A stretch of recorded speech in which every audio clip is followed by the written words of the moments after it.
할렐루야, 사랑하는 성도 여러분, 반갑습니다. 이제 또 한 주간을 또 마무리하면서 또 성경을 읽게 됩니다. 오늘 이제 시편, 이제 시편부터 18편까지의 말씀을 읽도록 하겠습니다.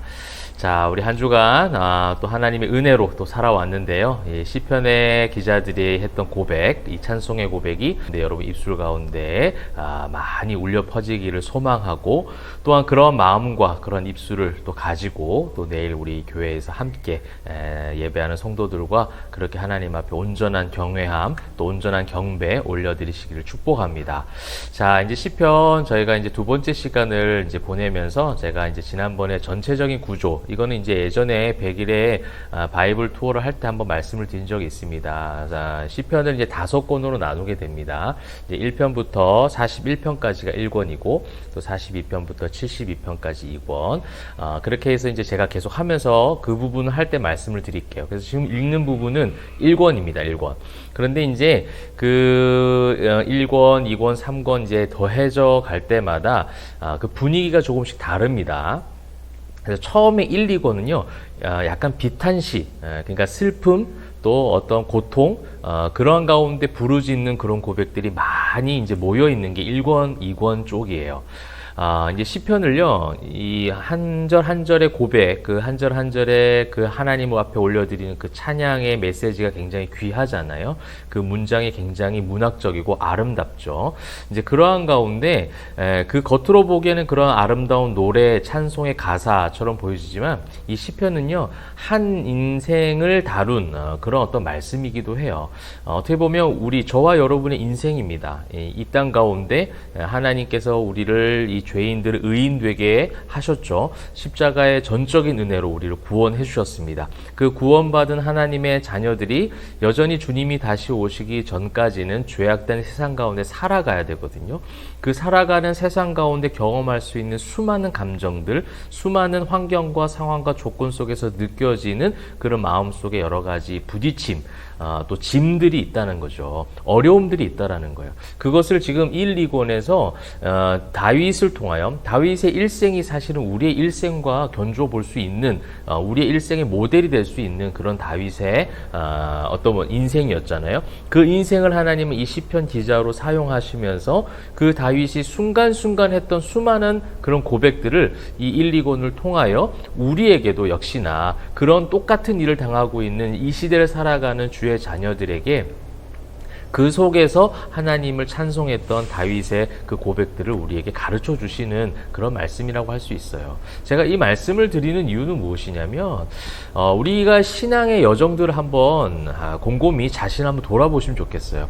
순수했던, 첫사랑이 있었던, 예수 그리스도를 처음 믿을 때 그 순수할 때는요, 모든 우리의 상황과 환경과 또 우리가 가지고 있는 모든 감정들을 아마 어린아이 같이 다 토해내는 그런 신앙생활들을 하셨을 겁니다. 그냥 있는 그대로 순수하게 하나님을 예배하셨을 거예요. 있는 그대로 하나님 앞에 나의 약함을 인정하고 그분의 크심을 또 높여드리며 그렇게 찬송하고 기도하고 예배했던 그 순수성, 이 모든 것들이 신앙이 성장했다라고 할 때에 어떻게 보면 엄밀히 말하면 신앙의 연수가 더해져 가면 더해져 가서 머리만 계속 커지는 신앙인이 되었을 때는 나중에 그 순수성을 잃어버리는 것 같아요. 또 어떻게 보면 그 성경적인 관점, 성경을 배울 때 조금 잘못된 방향으로 배워서 마치 우리가 어떠한 감정을 토로하는 것이 하나님 앞에 죄악된 것처럼, 또 연약하게 보여지는 것처럼 그렇게 우리가 배울 때가 참 많이 있었다는 거예요. 예를 들어 볼게요.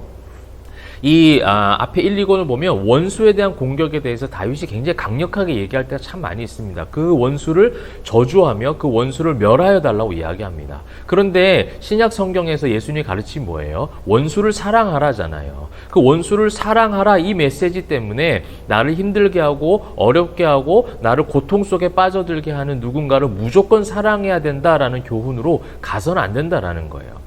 그 교훈으로 가기 이전에 먼저 내가 하나님 앞에 그 고통을 다 토해내고 그 미움과 시기와 질투와 분노의 감정 모든 것을 하나님 앞에 올려드려야 된다는 겁니다. 순수하게 어린아이처럼 아프면 아프다고 얘기해야 되고요. 배고프면 배고프다고 얘기를 해야 돼요. 그죠? 고통스러우면 고통스럽다고 하나님 앞에 순수하게 기도에 무릎을 꿇고 예배하며 주님 앞에 나아가는 주님과의 친밀한 교제의 시간이 필요하다는 겁니다. 매일의 묵상 시간이 여러분 그런 시간이 되기를 저는 축복합니다. 말씀 읽는 시간이 정량을 채우는 그런 정도의 습관성으로 끝나지 않기를 바라고요. 매일의 말씀, 매일의 묵상을 통하여 매일 말씀 읽고 영상을 시청하면서 하나님의 마음들이 여러분 가운데 심겨지길 바라고, 그 하나님이 지금 원하시는 건 무엇이냐면 이 시편 1, 2권, 아니 어떻게 보면 시편 전체에 깔려있는 모든 시편 기자들이 모든 상황 속에서 하나님을 찬양하며 그 찬양하기에 앞서서 자신의 고통과 비탄과 그 저주의 입술들, 마음의 모든 짐들을 다 내어놓고 있다는 거예요. 오늘 여러분이 읽는 시편부터 이 18편도 여전히 그런 흐름 가운데 있다라는 겁니다. 그래서 10절에 보시게 되면 여호와여 어찌하여 멀리 서시며 어찌하여 환난 때 숨으십니까? 얼마나 고통스러우면 이 고통이 끝나지 않고 계속되는 그 마음의 안타까움을 주님 앞에 토로하고 있잖아요. 그러면서 7절에 그의 입에는 저주와 거짓과 포악이 충만하며 그의 혀 밑에는 잔해와 죄악이 있나이다. 여러 가지 교만 악인들의 잘못됨에 대해서 토해내는 거예요. 여러분, 이런 악인들을 사랑해야 됩니까? 무조건 원수를 사랑해야 됩니까? 그러한 메시지로 그냥 모든 걸 다 제해버리고 그냥 무조건 사랑하라 그렇게 가르쳐 주시는 그런 교훈으로 우리가 삼아야 되냐는 거죠. 근데 우리 일생 그렇지 않다라는 거예요. 무조건 억지로 할 수 있는 게 아니에요. 원수를 사랑하게 되도록 하나님의 인도하심, 하나님의 마음을 알아가는 과정이 필요하다면 그 과정 속에서 우리의 모든 감정을 다 토해내는 이것이 지금 10장부터 지금 이어지고 있습니다. 그러면서 11편에도 나오고 있죠. 내가 여호와께 피하였습니다. 그러면 3절, 터가 무너지면 의인이 무엇을 하랴. 이 악인은 잘 되는 것 같고 의인의 터전은 무너지는 것 같은 이 안타까운 현실에 대해서 지금 고백하고 있는 거예요. 하나님, 나를 감찰하여 주옵소서. 내가 지금 너무나도 힘이 듭니다. 내가 지금 어떻게 해야 됩니까? 이것이 순수한 신실한 성도의 고백이라는 겁니다. 그럴 때 12편에 여호와여 도우소서. 경건한 자 끊어지며 충실한 자들이 인생 중에 없어지나이다. 그렇게 보여지는 거예요. 내 눈에는 그렇게 보여질 정도로 지금 악인이 득세하고 의인의 삶이 너무 힘겹다라는 겁니다. 그런데 여러분, 매 시편마다 읽으시면서 서두의 그런 비통함, 그런 어떤 고통스러움, 그런 부르짖음들 끝에는 결국 주님을 찬송하고 주님을 의지하는 그런 고백들이 나오고 있어요. 그래서 11편 마지막에도 여호와는 의로우사 의로운 일을 좋아하시나니, 12편 마지막에도 7절에 여호와여 그들을 지키사 이 세대로부터 영혼까지 보존하시리이다. 그 감정, 그 고통 속에서 하나님 앞에 토해냈을 때 그 비통함과 그 고통과 그 아픔들이 어떻게 바뀌는 거예요? 감사와 찬송으로, 또 회개의 고백으로, 또 소망의 메시지로 바뀌어진다라는 거예요. 근데 이러한 감정을 다 뛰어넘어가 버리고 무조건 하나님 앞에 감사해야 됩니다. 무조건 하나님을 찬양해야 됩니다. 무조건 원수를 사랑해야 됩니다. 성경은 그렇게 가르치고 계시지 않다라는 겁니다. 자, 13편에도 계속해서 똑같은 그런 어떤 고통을 이야기하고 마지막에 보세요. 5절, 나는 오직 주의 사랑을 의지하였으니 나의 마음은 주의 구원을 기뻐하리다. 할렐루야. 이렇게 바뀌는 거예요. 통곡이 변하여 찬송이 되는 거예요. 근데 통곡을 빼버리고 무조건 찬송하라. 이거는 인간의 감정 가운데, 인간의 마음 속에는 이것이 아예 없어요. 왜요? 우리는 죄인이니까. 우리는 원죄를 가지고 있는 죄인들이기 때문에 그 감정이 없다라는 거예요. 하나님의 마음, 또 하나님과 함께 되어지는 그 교제를 통해서 이 기쁨과 이 감사와 찬송으로 변화가 이루어진다라는 겁니다.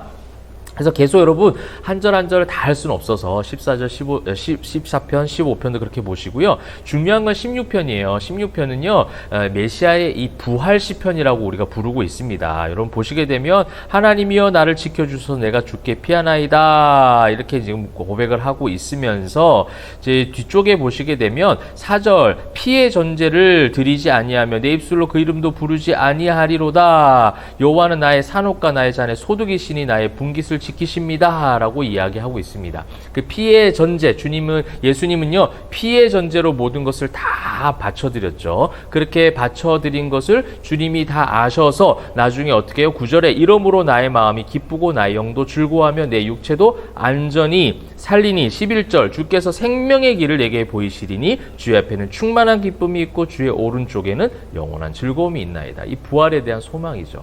그런데 여러분 이 16편을 가지고요. 아까 제가 잠시 읽었던 5절 6절 여호와 나의 산업과 잔의 소득 나의 분깃을 지키십니다. 내게 줄로 재어준 구역은 아름다운 곳에 있으며 나의 기업이 실로 아름답도다. 이것을 통해서 계속해서 우리 인간적 해석으로 가잖아요. 여러분의 재산을 지켜주실 것이고 여러분의 세상 가운데 삶의 형편을 더 낫게 하실 것이고 그렇게 저도 신방 가면 그렇게 말씀을 전했던 기억도 있습니다.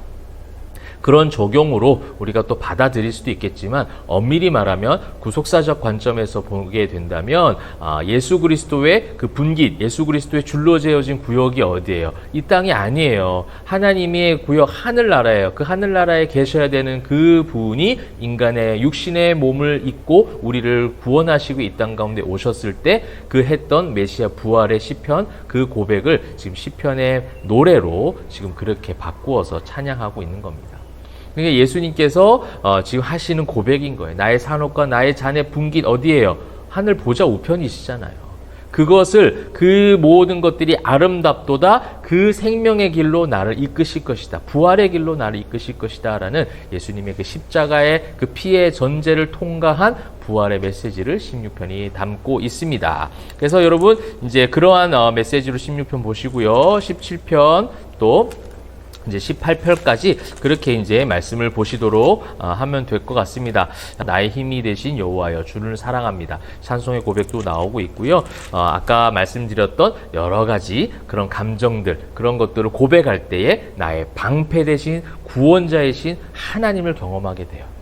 그런 것이 없이 그냥 방패, 그냥 구원 이거는요 관념적 신앙밖에 되지 않아요. 그러다 보면 종교인이 되는 거예요. 사랑하는 성도 여러분, 그러한 여러분이 가지고 있는 모든 진실된 순수한 감정을 주님 앞에 다 토로하고 그렇게 했을 때 진실된 감사와 찬송과 경외함의 찬양의 고백이 여러분 입술 가운데 또 마음의 중심 가운데 울려 퍼지시기를 주님의 이름으로 축복합니다. 기도하겠습니다. 사랑과 은혜가 풍성하신 하나님, 우리의 모든 것을 다하여 우리의 모든 감정, 생각, 의지, 모든 정성과 힘과 뜻을 다하여 하나님을 찬송하기를 소망하오니 진실되고 순수한 하나님을 찬송하는 주의 자녀들 되게 하여 주시옵소서. 감사드리며 살아계신 예수 그리스도의 이름으로 기도합니다. 아멘.